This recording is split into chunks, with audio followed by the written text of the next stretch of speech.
Barka ku da zuwa wannan shafi namu Media Niger TV. Domin jin labaran da muke dauke da su, ku biyo mu domin jin wannan labari da muke dauke da shi.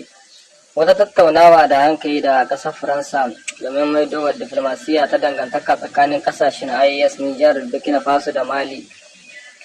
Ministan harkokin wajen Niger Bakar Ya'u Sangare ne ya jagoranci wannan tattaunawa a matsayin wakili na ƙungiyar IAS, inda ya ce ana neman tattaunawa domin ganin cewa an tattauna ta zahiri tsakanin kasashen IAS da Faransa wajen ganin cewa an maido dangantakar tsaro tsakanin kasashen biyu.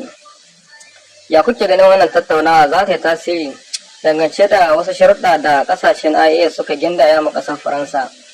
Daga nan ku ƙasar Faransa za ta amince da waɗannan sharuɗa da aka gindaya na cewa dole ne su mutunta tattaunawa kuma ya kasance ku daina tsoma ma kasashen baki a harkokinsu na cikin gida, inda ministan harkokin wajen Nijar ya ce dole ne a sake kulla wasu yarjejeniyoyi akan harkokin cikin gida na kasashen IAS da kuma kulla yarjejeniyoyi na gaske ba tare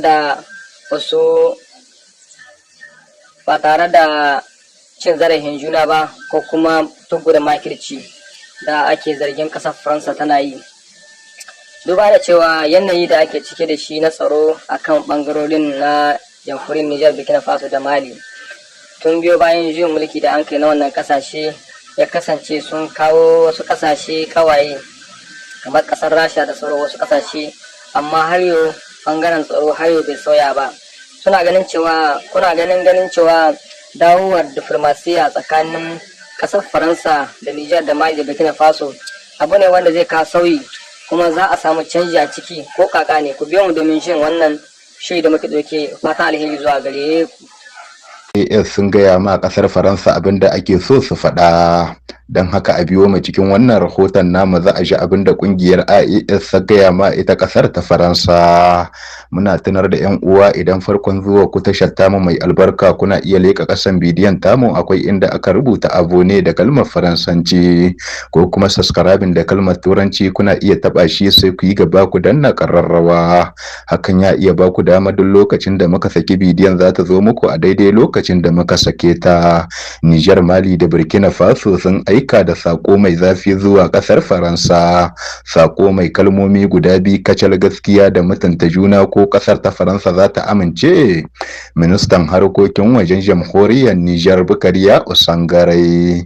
Ministan harkokin wajen jamhuriyar Nijar Bakar Ya'u Sangare ya bayyana sabon matsayin kungiyar IAS a game da dangantaka da kasar Faransa. Ministan ya ce kofar tattaunawa a buɗe take, amma ya ginda sharuɗa guda biyu masu nauyi.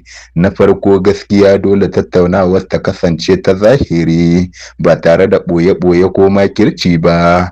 Na biyu kuma shine jigon maganar mutunta juna. Kasashen IAS na nema a ɗauke su a matsayin kasashe masu cin gashin kansu, ba kasashen da za a ringa baiwa umarni daga waje ba.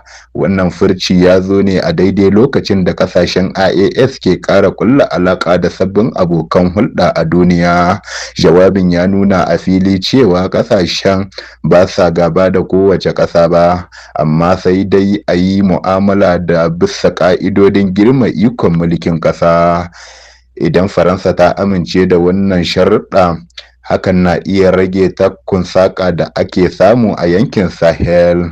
Hakan kuma zai iya ba da damar sake duba yarjejeniyoyin tattalin arziki da na tsaro wanda aka daɗe ana takaddama a kansu. To abin tambaya a nan ita ce, shin ita kasar ta Faransa za ta amince da wannan sharuɗa don dawo da kyakkyawar alaƙa da ƙasashen ƙungiyar IAS, wato Nijar, Mali da Burkina Faso? Muna son ku bayyana mana ra'ayoyinku game da wannan rahoto a ƙasan wannan bidiyon namu.